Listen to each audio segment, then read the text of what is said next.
Class 6 এর গণিত ক্লাসে তোমাদের সবাইকে স্বাগতম। আজকের এই ক্লাসে তোমাদের অনুশীলনী 4.2 এর প্রথম ক্লাস চলছে, অর্থাৎ হলো আমরা আজকে অনুশীলনীর প্রথম ক্লাস করছি। গত ক্লাসে আমরা কিন্তু তোমাদের জন্য এই অধ্যায়ের প্রয়োজনীয় সকল বেসিক কনসেপ্ট, তারপর বেসিক সূত্রগুলো সবগুলো নিয়ে কথা বলেছি। তো দেখো আজকে তারই মধ্যে একটি নিয়ে কথা বলবো, সেটা হলো সরল। এবং সরলের টোটাল তোমরা এখানে দেখতে পাচ্ছ টোটাল 6টি প্রশ্ন রয়েছে এবং এই 6টি প্রশ্নই আজকের এই একটি ভিডিওর মধ্যে দিব। প্রশ্নগুলো খুবই সহজ, বিভিন্ন ওয়েতে বিভিন্ন জন করতে পারে। তবে এই অঙ্কগুলো করার জন্য আমি তোমাকে এমন একটি সূত্র লিখে দিয়েছিলাম। দেখো a two the power m গুণন a two the power n সমান সমান আমি লিখে দিয়েছিলাম a two the power m plus n। এটা তোমাদের মধ্যে একটা সূত্র ছিল, গত ক্লাসে আমরা এই কথা বলেছি। তবে তুমি চাইলে এটাকে আরেকভাবে পড়তে পারি যে দুইটি একই সংখ্যা যদি গুণ আকারে থাকে সেক্ষেত্রে পাওয়ার পর কি করতে হয়, যোগ করতে হয়। এবং তুমি ভালো করে খেয়াল করলে দেখবে এখানে সবাই কিন্তু গুণ আকারে রয়েছে, অর্থাৎ সবারই পাওয়ার পর কি করতে হবে, আমাকে যোগ করতে হবে। ফার্স্টে 1 নম্বর প্রশ্নে আসে, এখানে বলছে x cube by x cube গুণন x টু দি পাওয়ার 6। এটা তো সমাধানে আমাদের তেমন কিছু করতে হবে না, এই দুইটার পরিবর্তে একটা x লিখবো আমরা এবং এই দুটোকে আমরা কি করব, যোগ করব। তাহলে এখানে 3 আর এখানে 7 যোগ করলে কত হয়, 10। উত্তর কিন্তু হয়ে গেল। এইভাবে আমাদের প্রত্যেকটা প্রশ্নের উত্তর করতে হবে। তো আমরা খাতায় কিভাবে লিখবো, সেক্ষেত্রে দেখো এখানে দুইটা সিস্টেমে করতে পারো, তোমার শিক্ষকরা দুইটা পদ্ধতি করতে পারে। নাম্বার 1 সমাধান এভাবে করতে পারে যে x এখানে 3টা আছে তাই 3টা দিল, x এখানে 7টা আছে তাই 7টা দিল।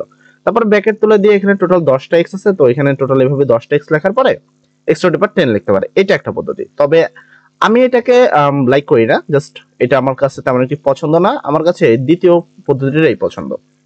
তো দেখো এখানে x টু কিউ আছে গুণন x টু দি পাওয়ার 5 আছে এবং দুইটা একই সংখ্যা, দুইটা x। তো দুইটা একই সংখ্যা থাকলে সংখ্যাটা বসে দিব, তো x টা আমরা বসে দিলাম এবং পাওয়ার পর যোগ করব। দুইটা একই সংখ্যা গুণ আকারে থাকলে পাওয়ার পর কি হয়, যোগ। তুমি যে সূত্রটা দেখো তোমাদের বইয়ের এটা সূত্র, বইয়ে এভাবে লেখা থাকে x to the power m into x to the power n সমান a two the power a two the power m into a two the power n সমান a two the power m plus n। সহজ বাংলা যদি আমি পড়ি, দুইটা একই সংখ্যা গুণ আকারে থাকলে পাওয়ার পর যোগ, জাস্ট এতটুকু পড়লেই হবে। তো দুইটা একই সংখ্যা রয়েছে তাই সংখ্যাটা লিখে দেবো পাওয়ার পর যোগ, 3 যোগ 7, এই যে 3 যোগ 7, x আছে x, এই দুইটাকে যোগ করলে হয় 10। দেন উত্তর কিন্তু হয়ে গেল। তো ফার্স্ট নিয়মটা আই হোপ যে তোমাদেরও খুব বেশি পছন্দ হয়নি, তবে যারা যারা আমার এই পদ্ধতিটি পছন্দ করে তাড়াতাড়ি অতি তাড়াতাড়ি ভিডিওতে ধন্যবাদ লিখে দাও। এবং একটা বড় কথা হলো তোমাদের প্রত্যেকটা প্রশ্নের উত্তরগুলো কিন্তু খুব ইজি এবং ইউনিক টেকনিকে দিতে চাই, যেন সবাই খুব অনায়াসে বুঝতে পারো। যারা কিচ্ছু পারো না তারাও যেন অনেক কিছু আমাদের এখান থেকে শিখতে পারো।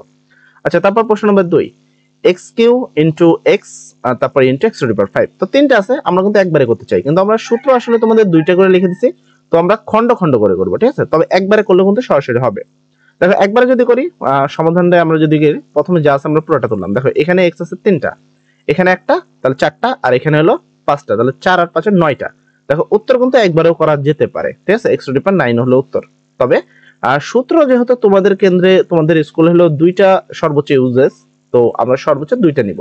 তো এই দুইটা x দুইটা a এখানে গুণ আকারে রয়েছে, তো দুইটা এর পরিবর্তে একটা a, এন্ড একই সংখ্যা গুণ আকারে থাকলে পাওয়ার পর যোগ, তো এটার পাওয়ার হলো 3 গুণ থাকার কারণে যোগ, এন্ড এটার পাওয়ার নাই, অ্যাকচুয়ালি কিছু নাই মানে 1 আছে, ঠিক আছে? তো পাওয়ার পর যোগ করে দিলাম।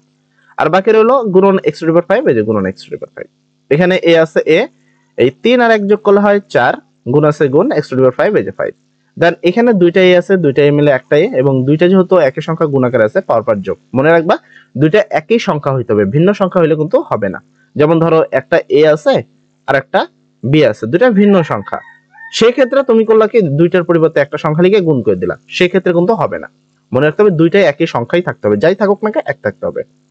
তো দুইটা এর পরিবর্তে একটা, দেন পাওয়ার পর যোগ করব, তাই 4 যোগ 5, এটা পাওয়ার 4, এটা যোগ 5, তাই 4 যোগ 5 a, এবং এই দুটোকে যোগ করলে হয় 9, ঠিক আছে? তো 2 নম্বর প্রশ্নের উত্তরটি হয়ে গেল।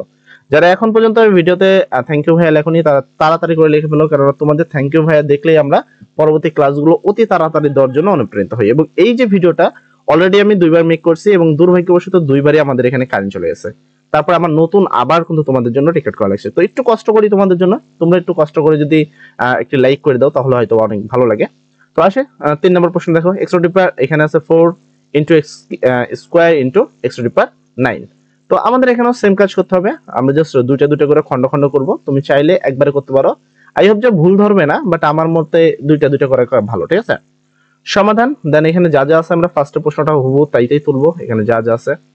দেন এই দুইটা x এর পরিবর্তে একটা x লিখবো আমরা, এইটা আর এটা, ঠিক আছে? দুইটার পরিবর্তে একটা x, এবং একই সংখ্যা গুণ থাকলে পাওয়ার 5 যোগ, তাহলে এখানে আছে 4 আর এখানে 2, তো 4 যোগ 2, ঠিক আছে। আর এখানে গুণন x টু দি পাওয়ার 9, এই যে গুণন x টু দি পাওয়ার 9। পাশে সূত্রটা লিখতে পারো, না লিখলেও খুব বেশি সমস্যার কথা না। x আছে x এবং এই দুটাকে যোগ করলে হয় 6, গুণ আছে গুণ, এখানে x টু দি পাওয়ার 9, এই যে x টু দি পাওয়ার 9 এবং এই যে দুইটা x আছে, দুইটা x এর পরিবর্তে একটা x এবং গুণ থাকার কারণে পরপর যোগ, তাহলে 6 যোগ 9, এই যে 6 যোগ 9। এখানে x আছে x এবং এই দুটাকে যোগ করলে হয় হলো 15। তো এটা হলো তোমাদের 3 নম্বর প্রশ্নের উত্তর হয়ে গেল। দেন আমরা চলে যাব 4 নম্বর প্রশ্নে। এখানে দেখো m আছে দুইটা, আবার এই পাশে একটা m আছে আর n আবার আলাদা। এখানে কিন্তু সরাসরি সবগুলো পরিবর্তন m আলাদা করতে হবে, n আলাদা করতে হবে। তোমাকে মনে রাখতে হবে যে একই সংখ্যা হইতে হবে, ভিন্ন সংখ্যা হলে কিন্তু হবে না, ঠিক আছে। তো আসলে সমাধানে প্রথমে যেভাবে আছে একবার হুবহু তাই লিখবা, প্রথম লাইনে কিছু করার দরকার নেই। দেন এখানে 3টা m আছে, এই 3টা m কে আমরা একবারে লিখে দিব। যেমন এখানে m আছে, m স্কয়ার আছে আর এখানে m কিউ আছে, তো সবই তো গুণ আকারে আছে, তো এখানে 3টাকে গুণ আকারে লিখব। আর এখানে আছে 2টা n, তো আমরা এই দুইটাকে আলাদা একটা ব্র্যাকেটে লিখে দিব, ঠিক আছে। এবার এই 2টা m এর পরিবর্তে একটা m নিব এন্ড এটার উপরে কোনো পাওয়ার নেই, মানে 1 আছে এন্ড এটার পাওয়ার কত আছে 2। তো সেক্ষেত্রে আমরা কি করব, যোগ। তো এটার পাওয়ার হলো তোমার 1 যোগ 2, এখানে কিন্তু 2 যোগ 1 লিখছে, অ্যাকচুয়ালি এটার পাওয়ার 1, এটার পাওয়ার যোগ 2, তার মানে 1 যোগ 2 হওয়া উচিত, বাট বিষয় না, একই তো কথা। এখানে গুণন, এখানে কি আছে m to the power q বা m কিউ, এখানে গুণ আছে গুণ এবং 2টা m এর পরিবর্তে 2টা n এর পরিবর্তে একটা n, আর যেহেতু একই পাওয়ার তো যোগ করব 3 আর এটা কত 7 যোগ করতে হবে, 3 যোগ 7। তারপরে এখানে m আছে m, 2 আর 1 যোগ করলে হয় 3, এখানে m এর উপরে কিউব আছে কিউব, ঠিক আছে। এখানে n এর উপরে এই দুটাকে যোগ করলে 3 আর 7 যোগ করলে হয় 10। তো 2টা m এর পরিবর্তে একটা m, এখানে আছে দুইটা কি গুণাকার আছে, পাওয়ার 5 যোগ, তাহলে এখানে 3 আর এখানে 3, 3 যোগ 3 আর n এর উপরে 10 আছে, n এর উপরে 10, n এর কোনো কাজ কিন্তু করা যাবে না কারণ m আর n কিন্তু এক কথা নয়, ঠিক আছে। এখানে m আছে m, দুটাকে যোগ করলে 6 আর এখানে n টু দি পাওয়ার 10। তো এটা আবার গুণ আছে, তুমি আবার একটা লিখে দেবে না কারণ m আর n আছে ভিন্ন আছে, তো দুইটাকে লিখে দিবা যেভাবে আছে, m to the power 6, n to the power 10। তো এই হলো উত্তর। খেয়াল করতে পারো এখানে গুণ রয়েছে, এখানে কিন্তু গুণ নাই। অ্যাকচুয়ালি এটার মূল কারণ হলো গুণ দেওয়া যে কথা, গুণ না দেওয়া তো এই কথা। কোনো কিছুর নিচে যদি গুণ নাও থাকে তার মানে ওখানে গুণ আছে, তুমি কোনো কিছুর মধ্যে গুণ দিলেও গুণ আছে, তার মধ্যে ইনটু চিহ্ন দিয়ে দিলেও কিন্তু এর মধ্যে গুণ আছে, ঠিক আছে। আচ্ছা, তারপরে আমরা চলে যাবো 5 নম্বর প্রশ্নে। এখানে দেখো কতগুলো সংখ্যা রয়েছে, আবার এখানে এও আছে, আবার বিও দুইটা আছে, সি আলাদা আছে। ফার্স্ট তো কাজ এ একত্রে করব, তারপর আমরা সংখ্যাগুলো আলাদা করব, এ আলাদা করব, ঠিক আছে। তো এট ফার্স্ট তুমি আগে এটাকে সাইজ করে নিতে হবে, ঠিক আছে। তো আমরা এটাকে সাইজ করে নিব।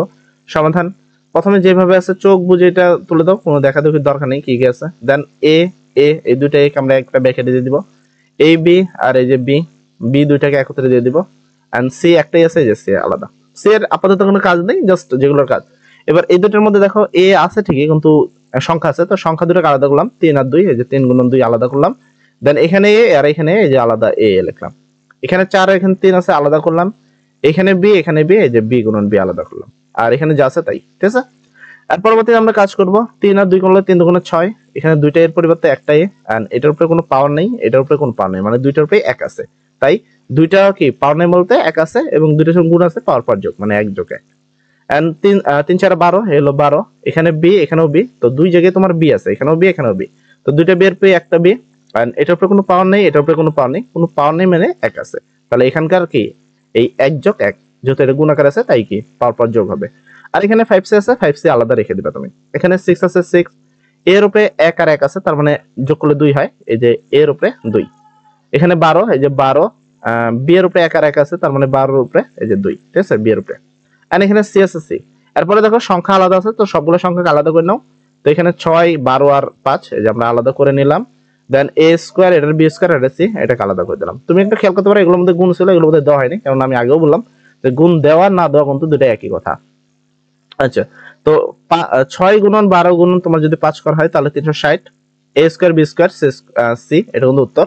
তবে বিশেষ দ্রষ্টব্য, পাঠ্য বইয়ের উত্তর ভুল আছে, এটা একটু খেয়াল রাখবা। অনেক ক্ষেত্রে আমাদের পাঠ্য বইয়ের কিছু উত্তর কিন্তু ভুল থাকে। আচ্ছা, তারপর হলো 6 নম্বর প্রশ্ন। এখানে তোমার কি 2x square into y square into 2z square into কি 3y স্কয়ার, এখানে জাস্ট x x একত্র করবা, y y একত্র করবা এবং z z একত্র করবা। কারণ সবসময় মনে রাখবা একটা অঙ্ক করার সময় তোমাকে এটা খেয়াল মাথায় রাখতে হবে যে তুমি কি কাজ করতেছো, তার জন্য কি সূত্র, এবং সূত্র ছাড়া কিন্তু তুমি অঙ্ক করতে পারবে না, এটা খুবই একটা কমন বিষয়। এট ফার্স্ট তোমার যেটা কাজ, যে এখানে যা যা আছে এটাকে হুবহু এখানে তুলে দাও। তোলার পরে জাস্ট এক্স গুলোকে একত্র করে নাও। এখানে এই যে দুইটা এক্স ছিল, আমি দুইটাকে আলাদা করছি, দুইটা ওয়াই ছিল, দুইটাকে আলাদা করলাম, এন্ড জেড একটাই আছে, জেডকে আলাদা করলাম। তারপর সংখ্যা আলাদা, এই 2 আর 4 আলাদা, ঠিক আছে। এন্ড দুইটা এক্স আছে, এক্স একত্র করলাম। এখানে একটাই সংখ্যা আছে 3, আলাদা করে দিলাম। দুইটা ওয়াই আছে, এই যে দুইটা ওয়াই আলাদা আলাদা এন্ড যা আছে তাই। এবার এখানে যদি তুমি চাও গুণ করে দাও একবারে, তো এখানে কিন্তু করা হয়নি, তবে তুমি চাইলে করতে পারো। এখানে 2 আর 4 4 দুগুণ 8 এখানে সরাসরি লিখতে পারো, কোনো প্রবলেম নেই। দুইটা এক্স এর পরিবর্তে একটা এক্স এবং পাওয়ার যোগ 2 আর 2 যোগ করলে 2 আর 2 যোগ 2, 3 আছে 3, দুইটা ওয়াই এর পরিবর্তে একটা ওয়াই এবং পাওয়ার যোগ করব, তাহলে 2 যোগ 2 এন্ড এখানে যা আছে তাই। 4 দুগুণ 8 আমি যেমনটা বললাম, তুমি যদি এখানে লেখো তাহলে ওই আরটি এখানে লেখো, আর যদি না লেখো তোকে এরকম যদি করো আমার মতো একবারে হুবহু। আই হোপ এখানে 8 লেখাটাই ভালো, কারণ আমরা সবগুলোতেই করছি ওইভাবেই। তো এখানে তোমার 8 আছে, এই 8, এখানে x আছে 2 আর 2 যোগ করতে হবে, তাহলে x to the power 4 and 3 আছে 3, এখানে 2 আর 2 যোগ করলে 4, এই যে y to the power 4 and এখানে যা আছে তাই সেম। এবার সংখ্যাগুলো আলাদা করো, 8 3 আর 2, এই যে আলাদা করলাম 8 3 আর 2, দেন x to the power 4 y to the power 4 z square, এই যে এখানে লিখে দিলাম। অতএব নির্ণয় উত্তর 8 গুণন 3 গুণন 2 যদি করি 48, আর এখানে যা আছে তাই। এটা হলো তোমাদের পরবর্তী প্রশ্নের সঠিক উত্তর। আই হোপ যে তোমরা এই পুরো প্রশ্নটা বুঝতে পারছো, এবং বুঝতে পারলে কমেন্ট সেকশনে তাড়াতাড়ি করে সবাই থ্যাংক ইউ লিখে দাও, এবং বুঝতে কোনো সমস্যা থাকলে কমেন্ট সেকশনে তোমাদের জন্য সম্পূর্ণ খোলা রয়েছে। তোমরা যদি সেই জায়গায় আমাদের বলো, সেক্ষেত্রে আমরা তোমাদেরকে আবার এই প্রশ্নগুলো বুঝিয়ে দিতে পারি। আর এই ভিডিওটা বানাতে আমার অনেকটা কষ্ট হয়েছে, মোটামুটি 2বার কারেন্ট চলে গেছে এবং 3বার করতে হয়েছে এই একই ভিডিও। যাই হোক, এই জন্য একটু কষ্ট করে হলেও ভিডিওটি একটি লাইক করে দাও। সবাই ভালো থাকো, সবার জন্য দোয়া করি। আসসালামু আলাইকুম।